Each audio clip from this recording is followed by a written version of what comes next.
So ito na pala yung bagong pisa na mga sisiw natin mga kasards, no. So ito na rin yung update sa ating mga alagang manok dito. So sa 10 piraso ay 7 sisiw yung naipisa niya. Yan, oh. So far ay mga malulusog naman yung ating mga alagang sisiw. At yan ay binigyan ko sila ng ano, no, ng chick booster crumble or Integra 1000 kasi wala pang kain tong mga alagang sisiw natin. So sa start nila na pagkain ay Integra 1000, no, para maliliit yung butil at para makakain ng maayos yung mga alaga nating sisiw. Yan.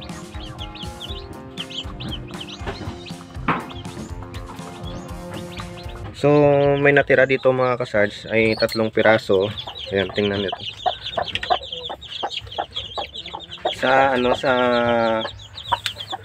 yung 3 na yan ay hindi na misa, no, at saka may isa dyan na ano na hindi nakalabas ng itlog. So sayang, no. So dalawa siguro yung ano, yung hindi na nakalabas ng itlog, saka yung isa ay bugok.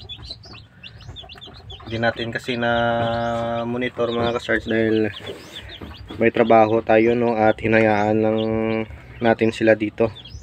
At nagulat na lang ako kaninang umaga ay nagsilabasa na, tumalo na yung inahin natin kasama yung kanyang mga sisiw. Yan.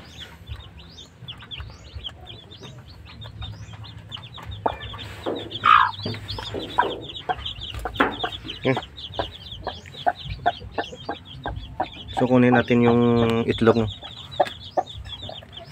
Yan, at itong isa ay bugok to, bugok.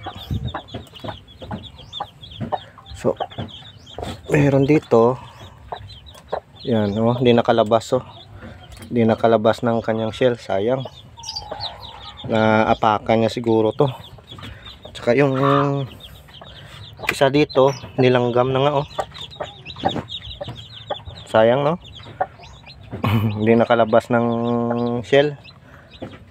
Yan, at ito ilinisin natin para sa next na pagbibreed natin ay malagyan natin ulit ng panibagong manok dito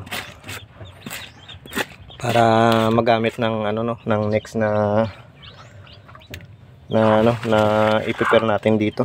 Yan, ito yung mga pinagkusaan. At kunin natin to.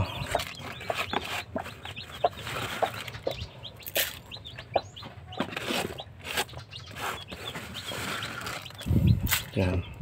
At ayun nga mga kasards, no, nilagyan na rin natin sila ng ano, ng vitamina. So yung binigay natin na vitamina mga kasards ay Bitrasin, no, para sa mga alagang sisiw natin. Yan, at sinabit lang natin dito. So minsan kasi malakas magkaykay itong inahin, minsan ay napakan niya yung ano, no, yung mga alagang sisiw. At mabuti na rin mga kasards na nandito sila para medyo malawak-lawak naman yung gagalaan kaysa sa ilalagay natin sa cage, no. Mas lalong maapakan niya yung mga alaga niyang sisiw. Yan. At ngayon ay unti-unti nang kumakain yung mga alagang sisiw natin. At ang maganda dyan ay makainom sila ng vitamins na ano, na Bitrasin. At ngayon mga kasards ay ayusin ko pa itong ano, yung yero dito para hindi makalabas yung mga sisiw natin, kasi delikado yung mga sisiw natin sa mga pusa dito sa paligid. At mabuti ay naagapan natin. E kung hindi natin agapan at nakalabas tong mga sisiw natin ay panigurado mumukbangin to ng mga pusa. At dyan sa labas ay nakaabang lang yung mga pusa natin na alaga. Yan, at hayaan na muna natin sila dito. So okay na to mga kasards. Nakapag pamisa tayo ng ano, no, ng 7 piraso. Ito ay anak ng ano natin, no, ng puting manok natin, ng purong puting manok natin na asil. At sana ay lumaki sila na ano no, na malusog at mga malalaki.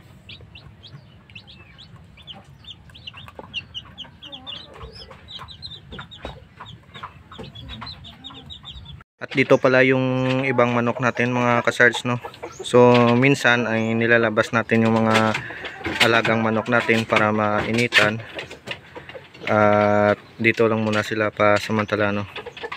At itong black horse natin na to ay patuloy yung kanyang pag-iitlog. Siguro ay nakupahan to ng ano no, ng tandang nakaraan. Siguro ang next natin na i-prepare mga kasards ay itong ano no, itong black horse natin na manok. Ayan, oh, tingnan niyo. Ayan, maganda naman yan i-breed mga kasards, yung black horse na yan, black horse na asil. Siguro yung magandang i-pair natin mga kasards yung ano, yung sa dulo, yun oh, pag ready na basta, kasi medyo bata pa yan, may ilalaki pa yan, so antay-antayin na lang natin oh. Ano,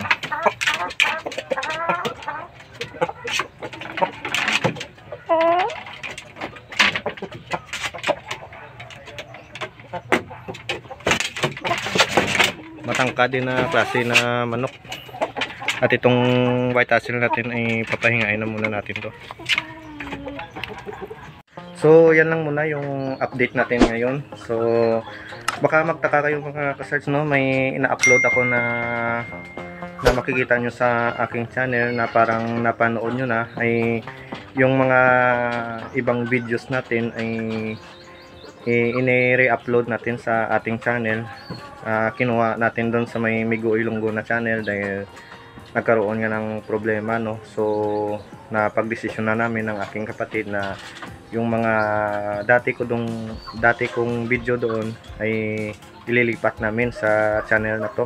Ayun, at inuunti-unti natin na tina-transfer yung mga video natin doon. Kasi sayang naman pag once na dinilit lang natin. So sayang naman yung video no. So ayun, at unti-unti ko lang nililipat sa aking channel yung mga video na yun. At doon ko na lang i-collect sa ano natin, sa channel natin na to. Ngayon, ito yung ano natin no, yung update natin sa ating alaga. May bago tayong pisa na ano, na bagong sisiw. So 7 piraso. Patuloy ko lang kayo na i-update sa ating mga alagang asil dito, alagang manok. Alright, so maraming salamat sa panonood at sana isubaybayan nyo pa yung mga uploads natin sa ating YouTube channel.